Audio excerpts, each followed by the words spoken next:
Bonjour à tous. Bonjour à tous. Nous sommes très heureux de vous retrouver pour cette 4e rencontre sur ce chemin de découverte des merveilles de Dieu en matière de sexualité, à la fois dans son dessein et à la fois dans son œuvre de salut et de guérison. Et là, nous allons commencer une série de 2 étapes aujourd'hui, puis la prochaine fois, sur la chasteté, un booster pour notre intimité conjugale. Alors, pour nous, c'était important de bien insister sur ce point. Parfois, la chasteté, c'est souvent un peu vécu de manière un peu négative. On a le sentiment tout de suite qu'on va nous comprimer, qu'on va nous restreindre. Voilà, c'est un peu négatif. Alors qu'au contraire, il faut vraiment voir l'œuvre du travail de la chasteté, qui est une œuvre à la fois spirituelle et humaine, qui est vraiment au service de la beauté, de l'expression, de la purification, du développement de notre intimité conjugale. Et donc, la chasteté, on va commencer par un élément qui est pas très facile, pour un terme un peu biblique et théologique. La chasteté est vraiment le travail intérieur, spirituel, humain, pour lutter contre la concupiscence. Qu'est-ce que la concupiscence? Eh bien, on a 2 exemples dans l'Ancien Testament et le Nouveau Testament de textes de la parole qui illustrent bien ce qu'est la concupiscence et sur lesquels nous avons vraiment à travailler pour vraiment nous libérer de l'empreinte du péché qu'on a abordé lors de la 2e et de la 3e rencontre. Dans le livre de Daniel, au chapitre 13, Suzanne était très belle et craignait Dieu. Vers le milieu du jour, elle entra pour se promener et se baigner dans le jardin de son mari. Or, 2 anciens la voyaient chaque jour entrer et furent pris de désir pour elle. Ils avaient honte de révéler le désir qui leur faisait vouloir s'unir à elle. Ils guettaient tous les jours avec ardeur pour la voir. Voilà vraiment ces sentiments de concupiscence que ces 2 anciens avaient pour Suzanne, qui était pure. Et de même, dans l'Évangile, en Matthieu chapitre 5, quiconque regarde une femme pour la désirer a déjà commis un adultère dans son cœur. Donc vous voyez, ce désir de possession, ce désir sensuel qui veut prendre pour soi, qui n'est pas dans la communion, qui n'est pas dans la relation, mais qui est vraiment dans la domination et la violence, voilà ce qui peut illustrer ce qu'est la concupiscence. Alors, souvent, à des moments, l'image de l'Église est négative par rapport à tout cela. Mais c'est des situations dans lesquelles nous sommes aujourd'hui dans une réalité très très claire. Les affaires publiques d'abus sexuels, de viols, d'inceste, les statistiques affolantes d'agressions sexuelles et de consultation du porno donnent la mesure de la réalité générale de la concupiscence, qui ne date pas d'aujourd'hui, ça a toujours existé. Mais aujourd'hui, on en voit toute la démocratisation. Excusez-moi du terme. Voilà. Et donc, pour essayer de définir un peu les contours de la concupiscence, elle relève donc de la convoitise sensuelle à des fins égoïstes. Mais ce n'est pas de l'amour. Le désir et l'attirance sexuelle sont bons a priori. Pas de problème, ça a été créé par Dieu. Mais c'est leur orientation jouissive et avant tout égocentrée et dominatrice qui pose de vrais problèmes. Elle est donc associée à l'irrespect de l'autre, de son consentement, de sa liberté et de son propre désir.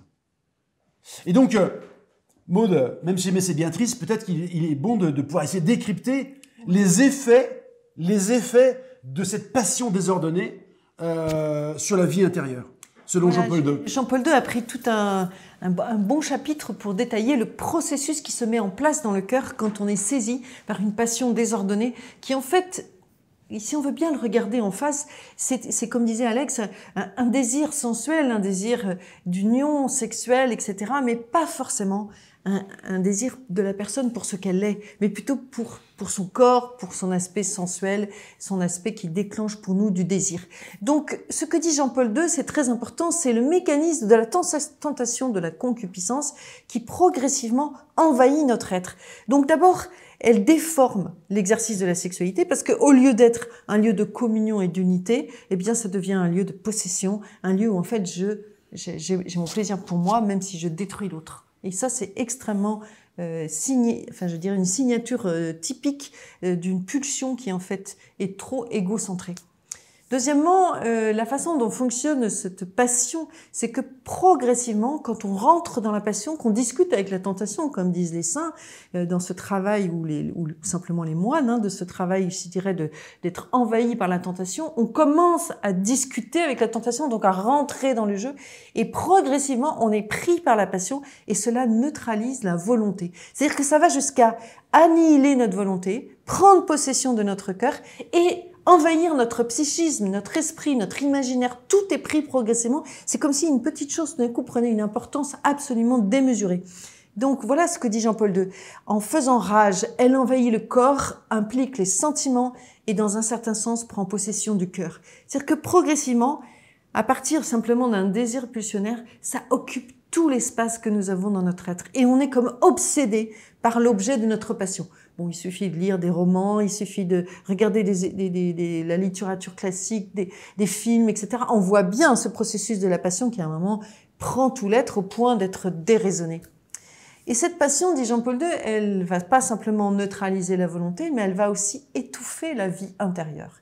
Ça, c'est un point très important. En soi, en nous, chacun d'entre nous, parce que l'Esprit Saint demeure, nous avons cette capacité d'avoir une sorte de voix intérieure qui peut nous guider et qui peut nous donner comme une boussole dans nos actes. Or là, la vie intérieure est comme étouffée, comme si elle était, je dirais, envahie par nos pensées, notre imaginaire, nos désirs d'affection, d'amour pour cette personne, mais qui n'est pas de l'amour, qui est juste de la passion et qui du coup en fait, engendré par la convoitise de la chair, dit le pape Jean-Paul II, ça étouffe le cœur, ça étouffe la voix la plus profonde de la conscience et le sens de la responsabilité.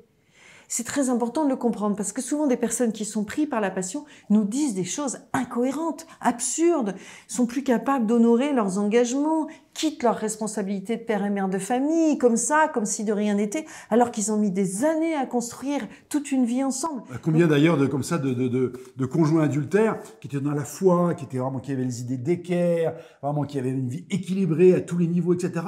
Le fait d'être tombé dans l'adultère à la passion, mais à des moments développe des théories humaines et spirituelles, mais complètement aberrantes.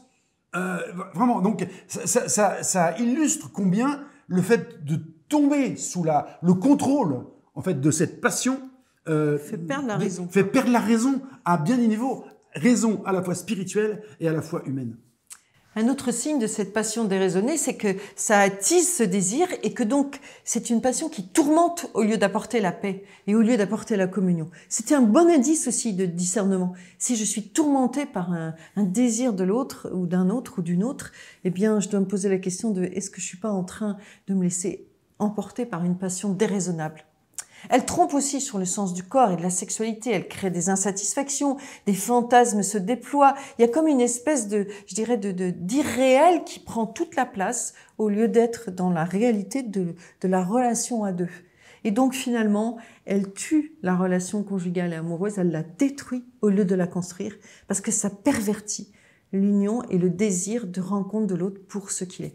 Donc voilà, c'est très intéressant de comprendre ce processus. On vous l'a résumé, bien sûr que dans les textes de Jean-Paul II, c'est beaucoup plus détaillé. On vous y renvoie si vous souhaitez le décrypter et aller plus avant dans cette question-là. Mais c'est important de comprendre que la concupiscence, en fait, rentre par une petite porte dans notre imaginaire et finalement envahit tout notre être jusqu'au point de nous faire perdre le bon sens des choses et le sens de la responsabilité et même atteindre notre volonté. Et c'est pour cela que vous comprenez qu'on n'est pas dans un moralisme à deux balles, quoi. Hein. On est vraiment dans un décryptage du vécu existentiel, à la fois dans la bénédiction, à la fois dans l'épreuve et dans le mal. Et tout ce que Maud a décrit et s'est nommé à la suite de Jean-Paul II, en reprenant les propos de Jean-Paul II, illustre vraiment ce que disait le Concile Vatican II, de manière très large par rapport au péché, mais qui s'applique très très bien dans le domaine de la sexualité. Le Concile Vatican II dit « L'homme divisé se trouve lui-même incapable de vaincre effectivement les assauts du mal. Ainsi, chacun de nous se sent comme chargé de chaînes. » Et vraiment, cette chaîne de la concupiscence au sens large, au niveau de la sexualité, est vraiment quelque chose qui est très très lourd pour notre humanité aujourd'hui.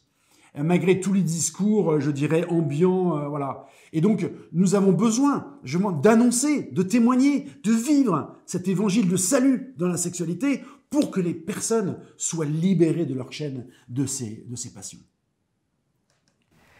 Et donc, pour combattre toute cette concupiscence, eh bien, l'Église propose, et la tradition biblique, ce qu'on appelle la chasteté. Alors, qu'est-ce que c'est la chasteté ?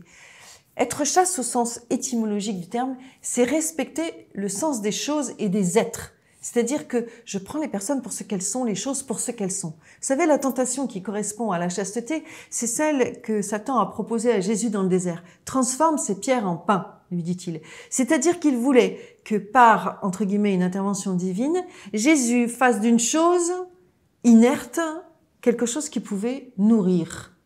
Mais c'est absurde, c'est changer la nature des choses. Et Jésus a refusé. Changer la nature de la création. Et Jésus a refusé. Autrement dit, ça veut dire que être chaste, c'est respecter chaque chose, chaque être pour ce qu'il est. Et le mystère de l'autre dans son corps, dans ses sentiments, dans son désir, dans sa pudeur, dans sa sexualité, dans sa façon d'être, je respecte ce qu'il est. Et donc, quand je choisis le chemin de la chasteté, ça veut dire que en couple et puis même individuellement, chaque personne, je désire vivre selon le dessein de Dieu, en respectant ce qu'est l'autre, en respectant le domaine de la sexualité, le domaine de l'affectivité, le domaine de ce que chacun peut donner à l'autre, avec ce qu'il est, sans forcer, sans contraindre et sans vouloir à tout prix assouvir mes besoins, mais respecter l'autre et son chemin à lui. Vous savez, c'est aussi cette phrase qu'il y a dans le psaume: je n'éteindrai pas la mèche qui fume encore, je ne tirerai pas sur le roseau froissé. J'accepte la fragilité de l'autre et je laisse le temps au temps pour que nous puissions déployer ensemble notre communion conjugale avec ce que nous sommes chacun. Et donc, ça veut dire que ça s'appuie, la chasteté, sur une lucidité. La reconnaissance du fait qu'un mauvais chemin dans les passions débridées va être mortifère pour notre couple et pour nous-mêmes, et ne va pas nous amener vers un chemin de plénitude. Et donc, en même temps, être conscient qu'en moi habitent toujours des désirs qui ne sont pas justes, qui ne sont pas purifiés, qui ne sont pas nettoyés, entre guillemets, de mon besoin toujours insatiable. Moi, j'ai besoin d'amour pour moi. Toujours ce qui nous obsède et qui date bien sûr de la petite enfance et de ce moment fusionnel avec notre maman où il reste en nous ce désir d'un amour qui nous comble et qui nous frustre de rien et où tout le monde comprend ce qu'on veut, nous donne ce qu'on veut, quand on veut. Non, ça, ce n'est pas juste. Et donc, ce que demande le Seigneur dans la chasteté, c'est d'engager notre foi, notre volonté, de mobiliser la grâce et la raison pour, en couple et personnellement, ajuster notre relation et notre désir d'amour dans la chasteté et dans le respect de l'autre. Ce qui est important, Maud, de pouvoir préciser, c'est que la chasteté n'est pas la continence. Trop souvent, même dans nos milieux chrétiens, on va confondre la chasteté, c'est la continence. Non. On peut très bien ne pas être chaste dans la continence. Donc la chasteté, c'est très important. C'est un chemin, justement, pour la sexualité conjugale, pour justement travailler à la conversion, à l'ajustement, au don. Et c'est tout ce travail-là qui est vraiment très important et de bien marquer la différence entre chasteté et continence. Mais la chasteté est aussi bien sûr une qualité que nous avons à déployer dans toutes nos relations. C'est-à-dire que j'ai une relation chaste avec un ami quand je le respecte et quand je ne mets pas la main sur lui, que je n'ai pas un désir fusionnel de relation avec lui ou exclusif. Donc bien sûr que ça s'étend à toutes nos relations humaines. Mais c'est important de le dire, c'est tout ce qu'on vous dit là, c'est aussi des expériences que nous avons vécues, d'observation de couple qui ont fait tout ce travail de conversion intérieure qu'on appelle la chasteté, justement, pour être de plus en plus ajusté au respect de l'autre. C'était dans le parcours Alpha, qui est un Alpha Couple, qui accompagne les couples dans leur chemin, dans leur dialogue, etc. Il y a des témoignages qui disaient pour bien faire l'amour, oui, c'est vraiment très important.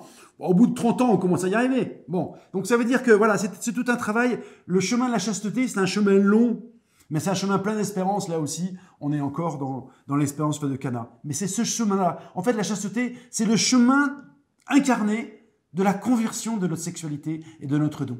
Et donc, c'est un chemin d'ajustement, Maud, progressif. Qui est progressif, qui demande du temps, qui demande le temps d'apprendre ce langage qui est spécifique et qui nous est propre à nous deux, parce que forcément, c'est comme un orchestre qui doit s'ajuster pour jouer ensemble. Eh bien, il faut que nous ajustions nos sensibilités différentes, nos rythmes différents, notre façon de nous donner qui est fortement différente pour que nous puissions justement vivre avec beauté cette union des corps, se sentir aimés, uniques, respectés, et que nous ne soyons pas dans une relation qui, au contraire, désunie, détruit, salit, utilise, où on se sent forcément abîmé par la relation. C'est une des façons dont on peut aussi ajuster, je dirais, le thermomètre de notre couple. Si notre sexualité est une sexualité réjouissante, qui nous donne la pêche, qui nous donne envie de vraiment de progresser, de nous déployer, d'embrasser le monde, c'est que notre sexualité est juste et nous nourrit justement. Alors, un petit point que je voudrais ajouter par rapport à ce travail de la chasteté, bien sûr, il s'appuie sur la vie quotidienne. C'est-à-dire qu'on ne peut pas avoir une relation juste dans la sexualité avec son conjoint si on ne remplit pas notre vie quotidienne de tendresse. Et nous avons besoin de vivre cette tendresse. Tous, nous avons besoin de tendresse.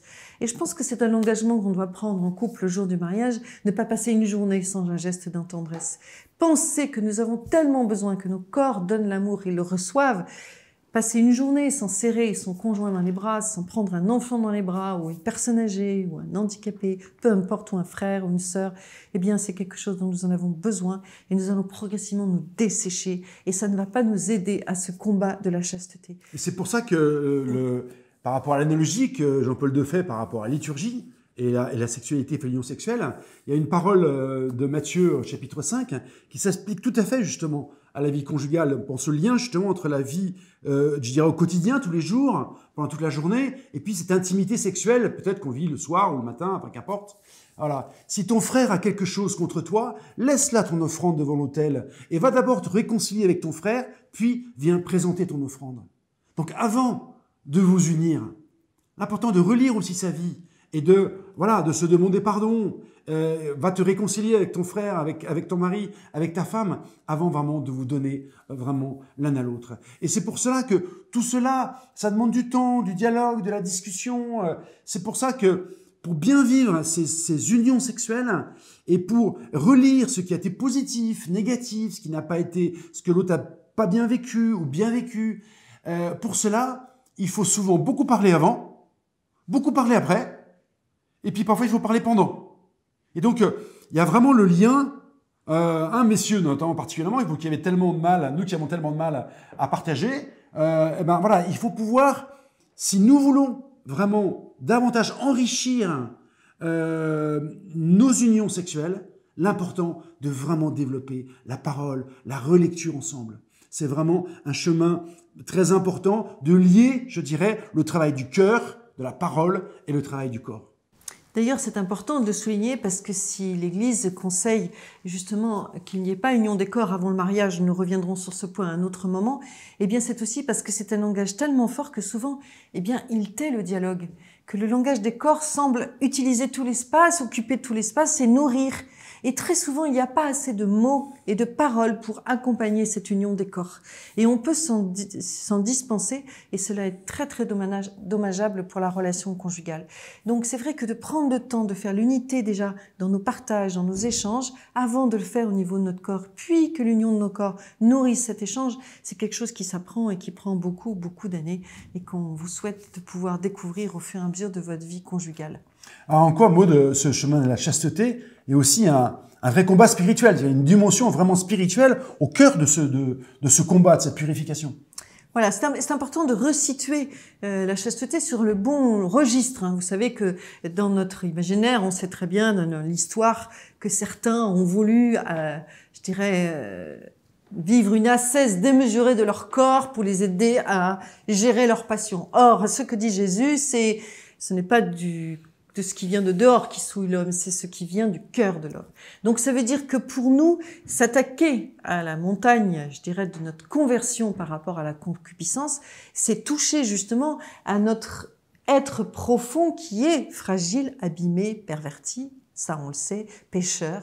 Et donc ça demande une grande humilité pour désirer être libérés de nos passions, guéris de nos blessures, consoler de ce qui nous a manqué peut-être dans notre histoire, pour que à ce moment-là, le Seigneur fasse ce travail de guérison dans nos cœurs qui va s'exprimer dans nos corps. C'est ce que dit aussi saint Paul en Romains 8. Sous l'emprise de la chair, chacun tend à se révolter contre l'esprit. Mais si vous êtes sous l'emprise de l'Esprit Saint, vous êtes devenus des justes. L'Esprit donne la vie dans le Christ et libère. Et donc c'est ce travail de la vie dans l'Esprit, dans nos cœurs, qui va progressivement nous permettre de gagner ce combat contre la chasteté. Là encore, vraiment, que peut-être les images qu'on peut avoir négatives par rapport à la chasteté, vraiment soient enlevées, c'est notre prière, c'est aussi notre intention, parce que cette semaine de chasteté, c'est un travail de libération. C'est pour acquérir une liberté, pour vivre plus pleinement, vraiment, ce don et ce dessein de Dieu dans notre sexualité. C'est pour ça que, Maud, que Jean-Paul II et d'autres les papes, on citera aussi d'autres papes, d'autres propos de Benoît XVI et de François.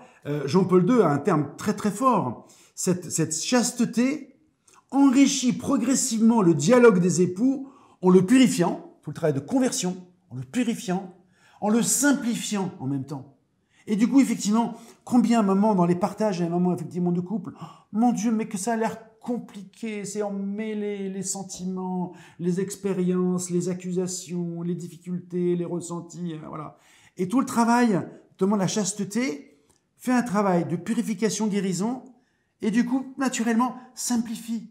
Et du coup, intensifier. Et donc, c'est un effet qui se coule de double effet, purifier et simplifier. Et donc, c'est un chemin vraiment de bénédiction.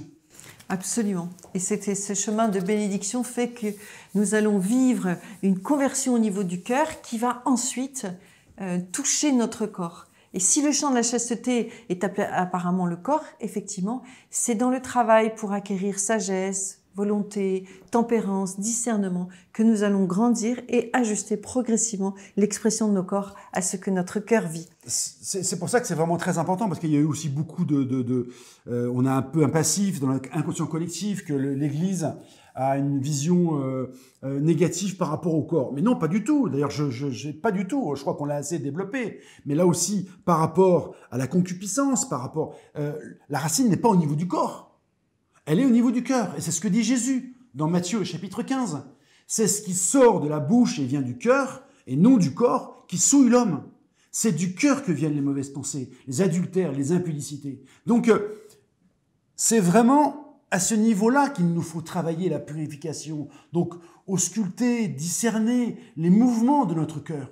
Et donc, c'est cela qu'il faut pas se tromper en fait de champ de bataille. Voilà, ça se passe au niveau du cœur, même si, Maud, cœur et corps sont bien sûr profondément associés. Absolument, puisque c'est un seul être, c'est ce qu'on a dit tout à l'heure, justement. Donc, ce que le corps ressent et que le cœur a vécu, bien, vont forcément avoir, un écho. Donc, je ne peux pas vivre des choses dans mon cœur qui s'expriment pas dans mon corps. Et quand je vis des choses dans mon corps, ça touche mon cœur et mon âme. On en reparlera justement au moment de l'agression, des questions d'agression sexuelle et autres.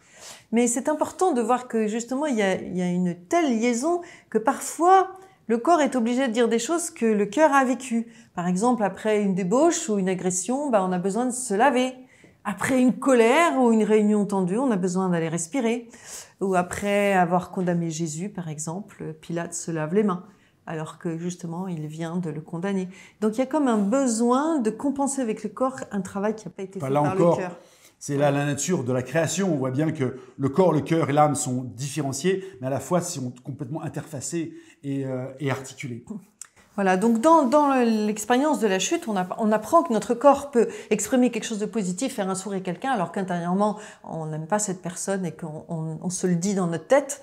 Eh bien, cette dichotomie-là, eh bien, elle va être guérie, purifiée par la chasteté qui, justement, travaille cette unité d'être pour pouvoir vivre un langage sexuel qui correspond à ce que vit mon cœur.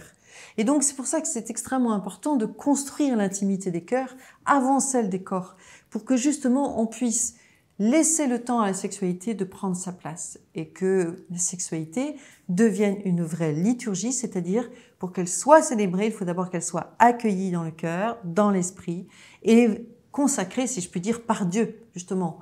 Donc, par exemple, tout sacrement nécessite une longue préparation. Un baptême d'adulte, c'est au moins 2 années de catéchuménat. Et donc, de la même façon, pour rentrer dans ce don des corps qui est consacré par Dieu, il nous faut un long temps de préparation qu'on appelle les fiançailles et qui permet justement, dans ce chemin, pour le coup de continence à ce moment-là, d'apprendre la chasteté. Voilà, et donc c'est vrai qu'il y a des moments, mais ça on le voit bien dans le contexte actuel, et puis sans doute peut-être qu'il y a beaucoup parmi vous aussi qui l'ont vécu. Voilà, c'est la rencontre amoureuse. Si à un moment la passion, la sexualité, une seule chair se vit, je dirais, trop en avant par rapport au cœur et par rapport à l'âme, bah, les choses sont comme un peu désordonnées. Et donc ça prend en plus tellement d'importance en termes émotionnels que ça occulte le travail du cœur, de l'intelligence, de l'esprit, voilà. Et donc à un moment, il faut remettre les choses dans le bon ordre. Et là encore, dans le sens de la liturgie, vous comprenez bien qu'à un moment, dans la sexualité liturgie, donc la sexualité célèbre de manière incarnée à quoi les gens croient, c'est-à-dire l'amour, ce qu'ils vivent.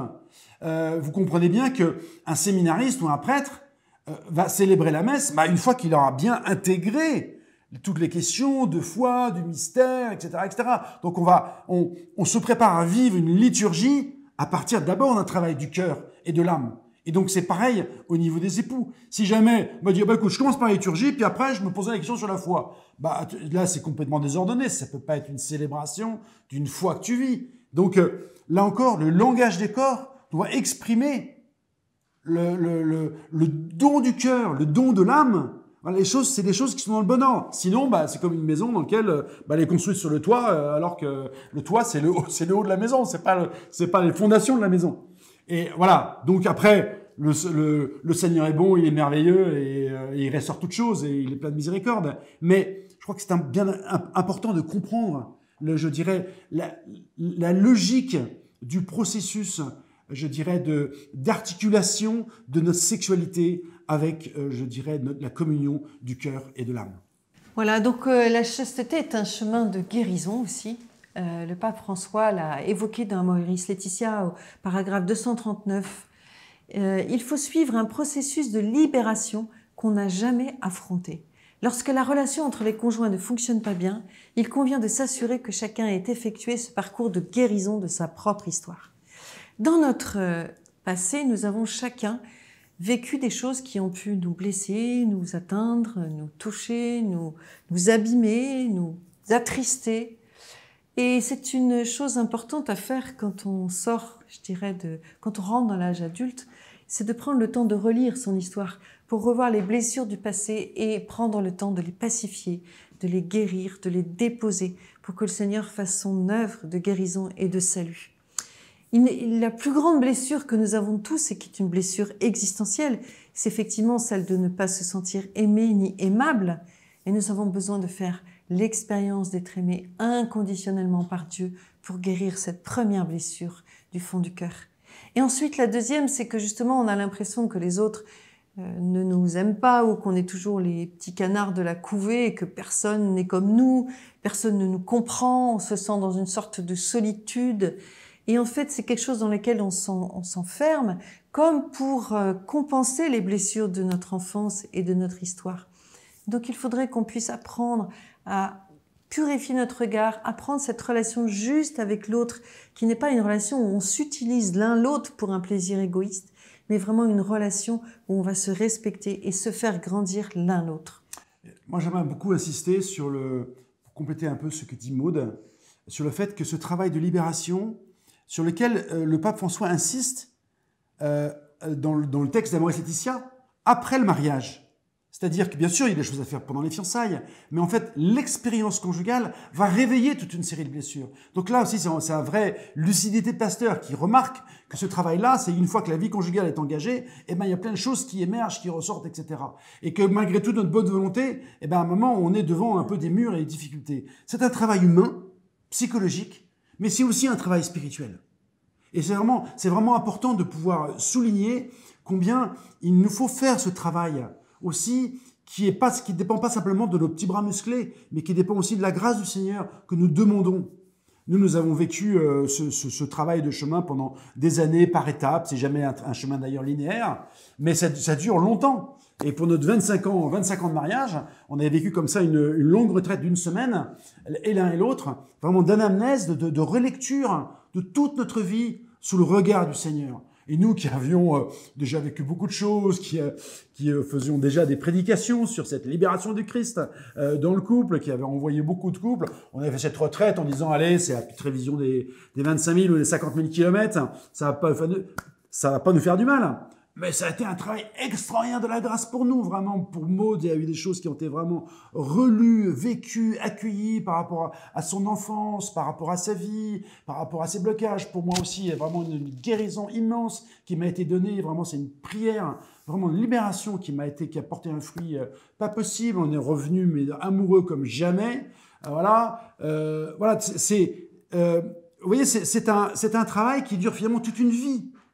Et le Seigneur nous y attend, parfois de manière surprenante. Et ce travail vraiment de libération, c'est au service de notre intimité. On ne va pas rentrer dans les détails, mais la rentrée de cette retraite des 25 ans, ce fut un magnifique voyage de noces, magnifique. Et naturellement, on n'a rien programmé.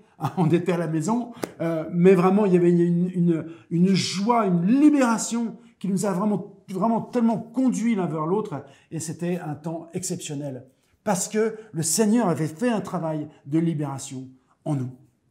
Donc, ce travail de la chasteté est un long chemin, certes, mais qui est important de mener et de persévérer dans ce chemin de guérison. Et puis, ça nous apprend progressivement à discerner et à déjouer les tentations. C'est un travail que nous devrions apprendre à faire à nos enfants dès le plus jeune âge. Comment lutter contre la tentation, comment lutter sur le mécanisme qui nous mène au péché. Donc, c'est important de le comprendre, mais ça vaut pour n'importe quel âge. Il est bien sûr beaucoup plus facile d'arracher une petite pousse que d'attendre que l'arbre soit devenu un grand chêne, d'être obligé de faire venir des élagueurs pour enlever toute cette masse de bois. Eh bien, il en va de même pour la tentation. Il est beaucoup plus facile de repousser la tentation quand elle s'immisce dans notre intelligence, dans notre imaginaire, dans notre pensée, et dont nous ne sommes pas forcément responsables. Beaucoup plus facile de renoncer à ce moment-là que de la laisser prendre sa place en nous. Et donc, quand une tentation arrive, si on ne la dépiste pas et qu'on commence à discuter avec cette tentation, à s'imaginer dans la situation, eh bien, progressivement, on va se laisser envahir par l'idée, et jusqu'au moment où on va s'habituer, jusqu'au moment où on passera à l'acte, parce que ça nous semble normal. Donc, il y a un travail à faire important de détecter ces tentations qui arrivent en nous, de les mettre de côté, de les repousser, de ne pas discuter avec, de ne pas rentrer dans une projection dans cette situation-là, et puis de mettre aussi ces situations de tentation dans la lumière, c'est-à-dire d'en parler à quelqu'un d'autre. Le diable déteste la lumière. Et donc, dès qu'on met quelque chose dans la lumière, on a gagné 80% du combat. Et on peut notamment parler de ce processus-là dans une question de tentation, évidemment sexuelle, et notamment dans le cadre d'un couple, lorsqu'il y a tentation avec un autre, eh bien, on peut aussi repérer ces différents moments où la tentation va prendre sa place en nous. Et dès qu'on en parle à son conjoint, il y a déjà un gros travail de libération qui se fait. Mais c'est ça qui est important par rapport à certains. Déjà, ils culpabilisent parce qu'à un moment, ils ont une tentation, ils ont des picotements parce que pour les hommes, il y a une jolie fille qui passe, etc. Ou alors pour les femmes parce que il y a un garçon qui est un homme qui est absolument charmant, alors que souvent on passe un moment difficile avec son mari, etc. Ça, c'est les sentiments. À un moment, on a un petit peu des petites étoiles, des petites paillettes, etc., qui spontanément viennent. Toute la question, c'est pas le problème. Le problème, c'est qu'est-ce qu'on en fait? Est-ce qu'on le cultive? Est-ce qu'on le développe? Ou au contraire, on va essayer justement de le mettre un peu à distance, etc. Parce que c'est là où c'est le travail de petite pousse et de bien pouvoir le discerner et bien le mettre dans la lumière. Combien c'est vraiment important. Vous savez, par rapport à un moment quand on a des rêves, parfois la nuit, etc. Donc on ne les maîtrise pas. Et bien à un moment, c'est important de pouvoir, quand il y a des tentations, dire écoute, en ce moment, ça va pas très bien, ou j'ai des tentations, ou j'ai des rêves, j'ai des picotements, il faut que tu pries pour moi, etc. Rien le fait que de le dire. Déjà, c'est 50%, 80% de la tentation qui baisse et puis qui est éteinte. Et après, par la prière, par la confiance, et justement, on rentre vraiment dans cette confiance et dans cette miséricorde mutuelle qui porte un grand fruit. Mais voyez combien ce chemin de chasteté est un chemin de libération et de bénédiction au service de cette communion, de cette sexualité conjugale sainte que veut le Seigneur. Mais nous aurons encore la prochaine séance pour avancer sur ce chemin et de voir comment elle peut booster notre intimité conjugale. Voilà, on vous propose, comme à chaque fois, de finir par un temps de prière. Au nom du Père et du Fils et du Saint-Esprit. Amen. Amen. Seigneur, nous voulons te bénir et te rendre grâce pour ce que tu nous fais découvrir de tes desseins, du chemin que tu nous proposes, de sanctification, de conversion, de purification, de découverte, d'émerveillement concernant ce trésor de la sexualité conjugale. Seigneur, tu connais notre faiblesse, tu connais notre facilité à tomber dans cet imaginaire qui nous entraîne. Te demandons, Seigneur, de nous protéger, de venir nous aider à combattre ces pensées qui ne sont pas justes et qui nous détournent de notre conjoint. Apprends-nous, Seigneur, la beauté de cette ascèse conjugale qui mène à l'intensité de la relation. Viens, Seigneur, envoie ton Esprit Saint sur chacun d'entre nous pour nous guider, nous assister dans ce combat de la chasteté. Seigneur, nous te confions particulièrement tous les couples ici présents. Nous te confions leur chemin. Nous te confions et nous prions pour les couples par rapport à ce qu'ils ont vécu de difficile, de douloureux, les écueils dans le cheminement de se rapprocher l'un l'autre, de se respecter. Nous confions vraiment, Seigneur, à ta miséricorde toutes les erreurs, ces péchés, ces blessures qu'ils ont pu se faire, et l'un et l'autre. Seigneur, vraiment, en ton saint nom, nous prions pour chacun de ces conjoints, chacun de ces couples affectés. Te demandons vraiment, Seigneur, de les bénir dans cette découverte d'un chemin de libération de la chasteté. Viens les conduire à la liberté, Seigneur, car telle est ta volonté, ton désir pour chacun. Viens, Seigneur Jésus, libérateur. Viens, Esprit sanctificateur. Nous te remettons chacun ses couples. Vierge Marie, toi la toute chaste. Réjouis-toi, Marie, comblée de grâce, le Seigneur est avec toi. Tu es bénie entre toutes les femmes, et Jésus, le fruit de ton sein, est béni. Sainte Marie, Mère de Dieu, prie pour nous pauvres pécheurs, maintenant et à l'heure de notre mort. Amen. Au nom du Père et du Fils et du Saint-Esprit. Amen.